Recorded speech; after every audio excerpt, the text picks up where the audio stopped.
Kemi fillu në vitin 2012. Mandej zgjerimin tjetër që kemi bë kon në vitin 2015 një sipërfaqe tjetër. Në vitin 2012, gjësa ishte student në Fakultetin e Bujqësisë, i kishte lindur ideja për ta kultivuar shpargun. Aso kohë kjo kulturë ishte ofruar si grant nga organizata amerikane, e cila vepronte në vendin tonë. Ideja na ka lind prej një thirrje që e ka pas USAID në vitin 2012, ku i kanë ofruar si grante për kultivim fillestar të mjedrave të asparagusit. Të e marrë parasysh që atëherë në atë kohë krejt fermerët interesin më të madh kishin për kultivim të mjedrës. Na fillum me shiku se çka është asparagusi, se kemi ditë as si kulturë. Edhe të hulumtu në internet çysh kultivohet, cilat janë përparësitë tona, edhe e pam se më e përshtatshme për në atë periudhë ka qenë asparagusi. Të e marrë parasysh se në atë kohë kam qenë student në Fakultetin e Bujqësisë, edhe asparagusi është kulturë që 3 vitet e para nuk hin në prodhimtari.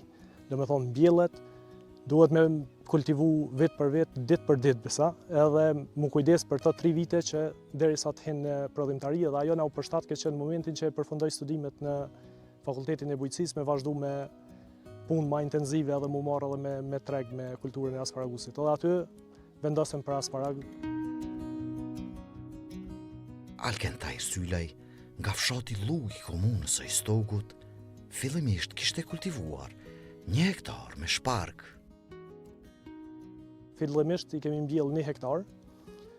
Sistemin rrënjor të asparagusit na i ka siguru USAID dhe sistemin e ujitjes, ndërsa punë tjera i kemi kry vetë. Sot sa hektari keni? Rreth 1.5 janë për momentin. Kemi pasur një sipërfaqe tjetër që rreth 50 ari, po vetëm parcelë që nuk ja kemi bë analizat para si me mbjell ka qenë ajo. Edhe toka nuk është dalë shumë e përshtatshme për kultivim të asparagusit, dhe levërdia ekonomike nuk ka qenë në anën tonë, dhe për atë arsye kemi larguar pjesë. Lypojitje në vitet e para të mbjelljes, lypojitje të vazhdueshme. Edhe kujdes shumë të madh që përveç ujitjes që e jep duhet të më ja eliminu edhe barojat, për shkak se barojat janë shumë konkurrent i fortë dhe ushqimin e krejt ma përpara e marrin barojat se sa që e merr asparagusi. Dhe në momentin që ato eliminohen, krejt ushqimi që është shkon te rronja e asparagusit. Kultura e shpargut preferohet të mbillet në toka somaranore. Në 5 vitet e para, kërkon sasi të madhe të ujitjes. Pas vitit të 5, nevojat e ujitjes bie në minimum. Toka që na nevojitet është tokë që nuk e mban ujin, do me thonë tokë mundësisht sa maranore me qenë ashtë ma mirë është, edhe pH-ja duhet me qenë rreth 6.5 që asparagu të ketë një zhvillim sa më të mirë. E saj përket ujitjes, çush është procesi për asparagusin? Sistemi i ujitjes është në formë pik-pik. Vitet e para, zakonisht 3 vitet e para, derisa të hinë në prodhimtari, dhe 2 vitet e para pasi që të hinë në prodhimtari, ka nevojë për sasi më të madhe të ujit, për arsye se rronja është hala e vogël, edhe ka nevojë që ujin që i nevojitet m'ia ofru na. Ndërsa pas vitit e 5, kur rronja zhvillohet shumë, diametri i saj mbrin rreth 50 cm, atëherë kjo gjatë periudhës së dimnit e siguron ujin që i nevojitet vetë. Edhe qatë sasit ujt e runë për krejt sezonën me pas ujt mjaftueshëm për zhvillim. Do të thonë i ul në mënyrë të madhe nevojat për ujt. Pjesa pas vitit 5, uji në pjesën më të madhe të kohës japet vetëm për me shkripsu pjesën sipërfaqësore të tokës, që me pas maleta asparagusi me depërtu prej thellësisë tokës me dalë në sipërfaqe. E këto 5 vitet e para kur the, do të thonë nëse e krahasoj me perimet, ku qëndron do të thonë nevojat për ujitje? Nevojat për ujitje në 5 vitet e para janë shumë të mëdha. Do të thonë për një bim nevojiten në baza, me thonë javore 10 litra ujë për bim, që është një sasi bukur e madhe të marrë parasysh se për 1 hektar janë dikon rreth 24.000-25.000 fidane të asparagusit. Shpargu është perime e vetme shumë vjeçare. Nëse menaxhohet drejt, jetëgjatësia e tij mund të shkojë në 20 vjet prodhim. Asparagusi është perimi, ndoshta perimi i vetëm që është shumë vjeçar. 3 vitet e para, siç thash, nuk ka prodhim, po pas fillimit të prodhimtarisë çdo vit nuk ka nevojë për rimbjellje. Jetëgjatësia e tij varet pak edhe prej kushteve që ja ofron, sa i rrin gati, edhe sa e shfrytëzon. Për shembull, nëse një element kryesor që e bën që me pas prodhimtari të vazhdueshme është kjo pjesa e gjelbërt që po shihet këtu. Këta nuk duhet me kositë dhe nuk duhet me rujt këta, deri në vjesh, deri sa të thahet vetë, për arsye se përmes kësaj asparagusi i merr krejt materiet ushqyese që i nevojiten i depoziton në rrënjë, edhe në vitin pasus prodhimtaria është shumë më e lartë. Nëse na i eliminojmë këto, i kositim ose i bëjmë çfarëdo që tjetër me to, atëherë prodhimtaria në vitin pasus zvoglohet në masë shumë të madhe. Edhe kjo e determinon pak a shumë sa ka me zgjat jetëgjatësia e asparagusit. Po, si mesatare llogaritet që 15 deri 20 vjet me konë në prodhimtari. Prodhimtari maksimale një forme. Maksimale pas vitit 15 jo, po profitabile po. Mbjellja e kulturës së shpargut mund të realizohet përmes 3 formave. Përderisa koha më e mirë për mbjelljen e tij është muaji prill dhe fillimi i muajit maj. Kostoja për mbjelljen e 1 hektari me këtë kulturë është rreth 25.000 euro.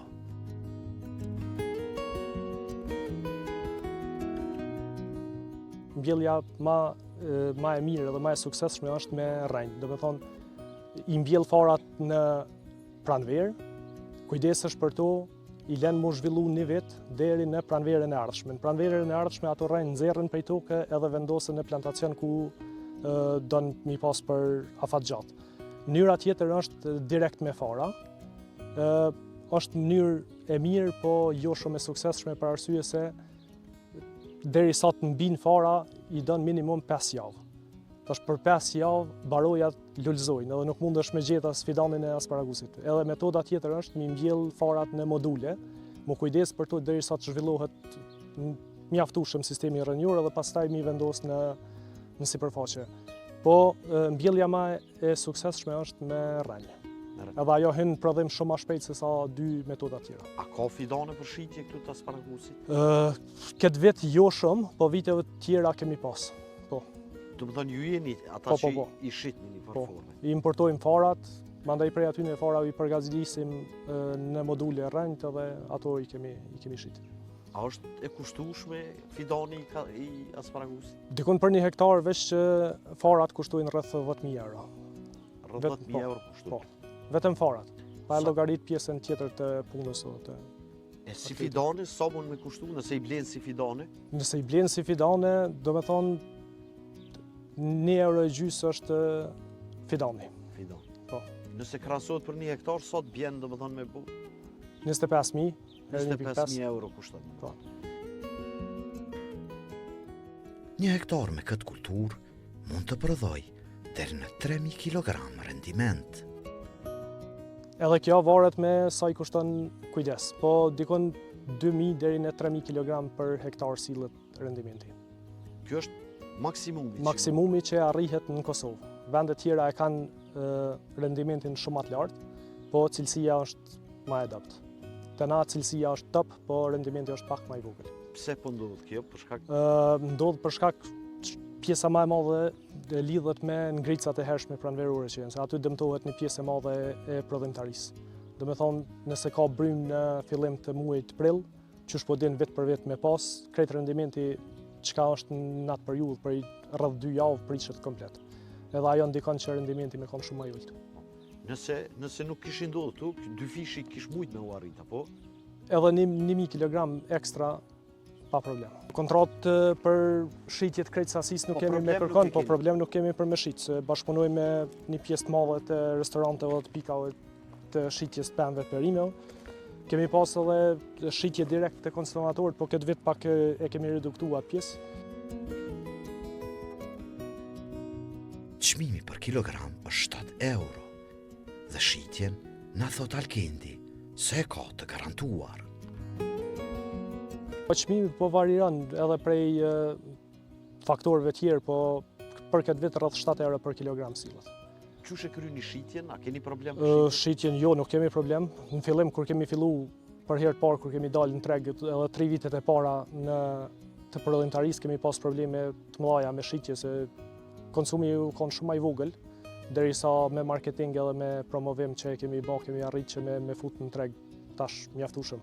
Edhe që 5 vite, 6 ose ma shumë, krejt sasinë që e prodhojmë nuk kemi problem për me shitjes. Vjeljen që e bojmë ditore, mas larg pas 8 orëve është te konsumatori final. Krejt shitet në Kosovë? Krejt shitet në Kosovë, po. Vjelja e shpargut është krejtësisht mekanike. Fillon më 10 prill dhe përfundon më 10 qershor.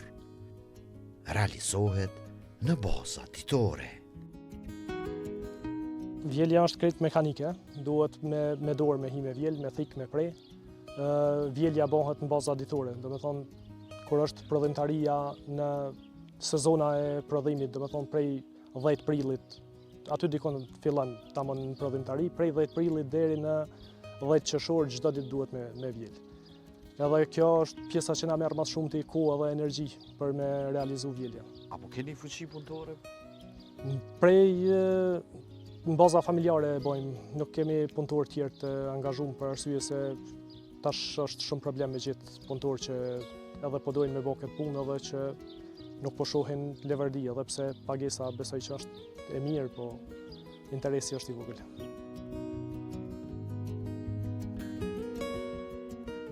Nga viti 2017, shpargu subvencionohet si kulturë në vendin tonë. Alkendi shprehet i kënaqur me vlerën e subvencionimit. Sa përket granteve, ai thotë se më parë nuk kam përfituar, e sot nuk u duhet as depo jaftose, pasi produkti shitet me një herë.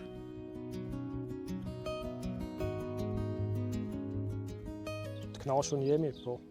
Sa është vlera që deri këtë vit 500 euro ka qenë si për krejt perime tjera, po tash këtë vit nuk e di, hala nuk e di çka ndodh me subvencione. A ka mbet apo a ka ndrua? Me mbet ka mbet, po sa është vlera nuk muj me ditë se nuk ka dalë thirrja hala. E soi përket granteve, a keni aplikuar një herë apo a kemi aplikuar në fillim kur kemi hinë prodhim, kemi kërkuar një dhomë ftohtëse për me rujt edhe për mjashtu jetëgjatësinë e asparagusit, të marrë parasysh që nuk u shit ke krejt sasia dhe do ishim me rujt që me shit me pas për periudhë më të gjatë. Po ato 2 herë që kemi aplikuar nuk kemi qenë përfitus, edhe mandej tregu u qel edhe s'kemi aplikuar ose nuk kemi nevojë për depo. Shpargu është perime vetë polinizuese.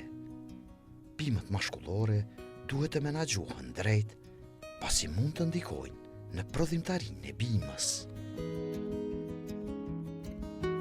Prej njëjtës bim që këto muj me pa, prej njëjtës bim janë edhe asparagusi femror edhe mashkullor. Kjo pjesa që shihet këto që i kanë do lulet të vogla, këto krijohen farat, këto janë pjesa e asparagusit që është mashkullore. Do me thonë prej kësaj polinizohet edhe kjo tjetra që është femrore. Po esenca është që na, dikon në fund të qershorit, këto pjesë që janë mashkullore duhet mi hik. Për arsye se i jep shumë zër me prodhu faren që e ka këto, edhe e merr energjinë prej rrojes. Edhe në vitin tjetër, nëse këto i lojmë u zhvillu, në vitin tjetër prodhim ka me pas shumë më pak. Do me thonë mashkullore me zhvillu rrojen e asparagusit, ai fokusohet me zhvillu faren që me lënë pasardhës. Edhe kjo ndikon mas në prodhim. Nëse këto i eliminojmë me kohë, pastaj prodhimi në vitin pasus ka me konë shumë më i mirë. Me kohë kur ke, do me thonë koha në fund të qershorit. Fund të qershorit. Sa duhet mu hjek për i tyne? Krejt. Deri në atë kohë polinizimi veç kryhet edhe nuk ka nevojë me qëndru këto ma qatë. Kanë smundje, po këto te na nuk ka. Kjo është e mira që edhe na ul pak kostën se nuk ka nevojë për trajtime shtesë për kujdes ndaj smundjeve dhe dëmtuesve të tjerë të jashtëm.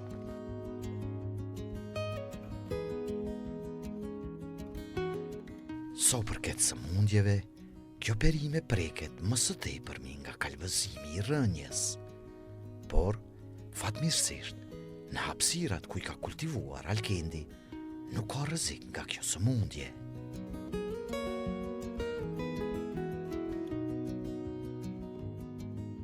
Këto në pjesën ku jemi na, deri tash nuk e kemi pas asnjë nevojë për intervenim për smundje ose dëmtues të jashtëm. Pjesa nuk e di, ju ka përshtatë edhe klima, po nuk ka nevojë absolut për asnjë trajtim. Do të thonë s'kan kurfar trajtimi këtu hiç. Jo. E realisht çfarë smundje ka asparagusi? Po fuzarioza është ose kalbëzimi rrënjor është smundja më e madhe e asparagusit në vende të tjera. Edhe ajo e dëmton edhe prodhimtarinë, po edhe jetëgjatësinë e asparagusit. Se do të thonë në momentin që preket prej saj, pjesa më e madhe e prodhimit edhe e rrojve ekzistuese veç prishen.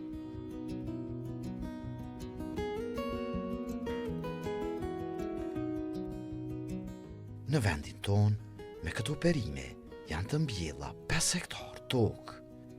Nëse ekziston fuqia punëtore, vlerësohet si veprimtari fitimprurse.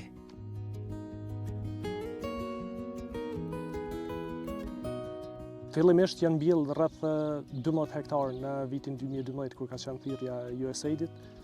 Tash pjesa më e madhe aty në sipërfaqeve veç nuk janë aktive, por llogaritet dikun që rreth 5 hektar në krejt Kosovën, nuk ka më shumë.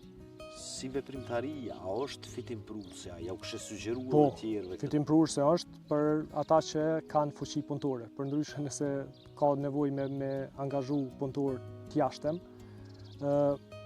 është vështirë edhe me gjetë, po edhe nëse i gjen, pjesa më e madhe e fitimit shkon pagesa për punëtor.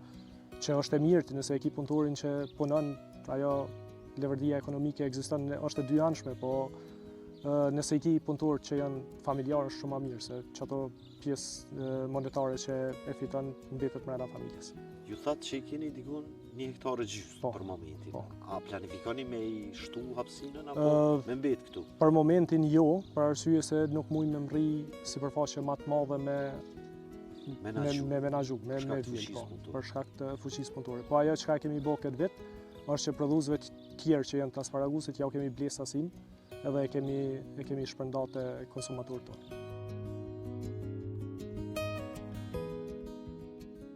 Shpargu është perime shumë e pasur me vitamina dhe minerale, dhe është shumë e pasur me acid folik dhe fibra që ndikojnë në sistemin e tretjes.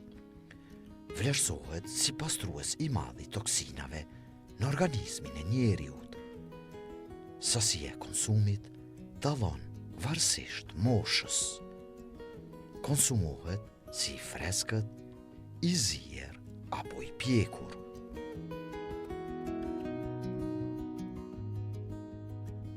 Ka vitamin C, ka vitamin A, vitamin K, është i pasur me zing, me sulfur edhe me magnez. Çka njihet asparagusi tjetër është që është shumë i pasur me acid folik. Kjo zakonisht është e mirë për gratë shtazana, se ashtu kështu është acidi folik është i nevojshëm për zhvillim të fëmijës. Asparagusi është i pasur jashtëzakonisht shumë edhe me fibra, që ndikon shumë në sistemin e tretjes. Çka njihet asparagusi tjetër është si pastrues shumë i madh i organizmit. Do të thonë krejt toksinat që i kemi në trup pas konsumimit të asparagusit ato largohen nga trupi. Kjo vrehet menjëherë efekti është i menjëhershëm, do të thonë 2 orë pas konsumimit të asparagusit vetëm se fillon ai procesi pastrimit të trupit. Sa i përket sasisë edhe moshave, a ka për kufizim sa gram guxojnë moshat e ndryshme? Po, për fëmijë nuk rekomandohet që mbi 100 gram të jetë konsumi ditor, ndërsa për të rritur 200 gram është e mjaftueshme, ndërsa më shumë nuk është mirë me përdorur. Për një herë, se në baza ditore mundesh me përdorur për çdo ditë ka 100-200 gram pa asnjë telashe.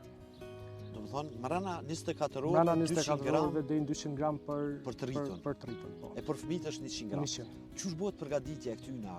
A ka forma të ndryshme? Ka forma të ndryshme, mundet me u fërgu, mu pjek në furrë, mu përdor në supa, në sallata, varësisht për shijeve personale edhe prej kuzhinierit që e përgatit. Ma shumë të na, çush e përdori? Të na ma shumë shkon si shoqërus me pjatat kryesore që janë mishnat edhe peshku. Në restorante servohet si perim anash mishit edhe peshkut, po ka edhe mënyra tjera të përgatitjes. Omlet mundesh me përgatit shumë lehtë me asparagus, supa varet prej shijeve personale. Vetit ushqyse me cilën formë mirën mas miri për këtyne qitse?